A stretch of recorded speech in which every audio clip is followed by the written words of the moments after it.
One of the first students that had an impact on me was Christian. He dreamed of becoming a professional soccer player. So I thought, let me find a soccer team for him to play on. And I called around, and there's a team just across Philly in Fairmount Park. And they said, sure, come for a tryout.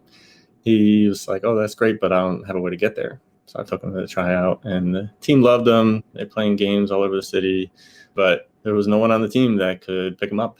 Even getting to practices, let alone these tournaments, was just going to be impossible for him. So it just fell apart. That's what really started me thinking about maybe I should give up my Saturdays playing soccer and try to create something for our kids to be able to play where they live. What got me to start BookSmiles was a conversation that I had with one of my students. She had a baby girl at home. And I said, what are you reading to your baby girl? And she said, oh, Mr. Abrams, I'm not reading to her. She's a baby. She doesn't understand.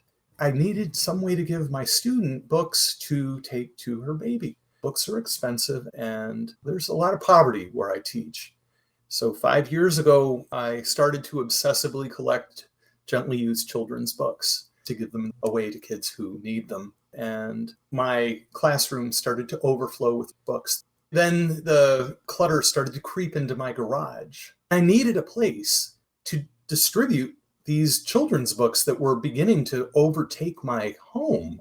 And I was just looking in the newspaper one day, and boom, here's this article in the Philadelphia Inquirer about a guy named Jim Hardy, who was a high school teacher just like me and ran a soccer club in Philadelphia. When that article came out, it was huge for us because we've been grinding away for 8 years doing the work with youth soccer. We're talking 1,500 kids in a year. So every season, we're trying to find a way to do more than soccer. And one of the main things we want to do is get books in our kids' hands and give them a chance to read. And then here you come saying, I have books.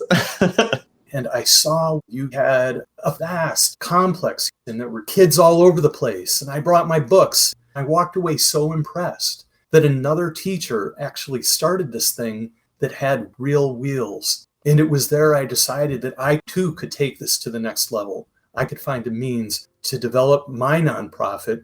You gave me the confidence, the wherewithal to really go out and build it, Field of Dreams. And I'm so glad, Jim, that I was able to meet you. Yeah, it's great to be able to have a partner in doing this work. All right, let's go get it, my friend.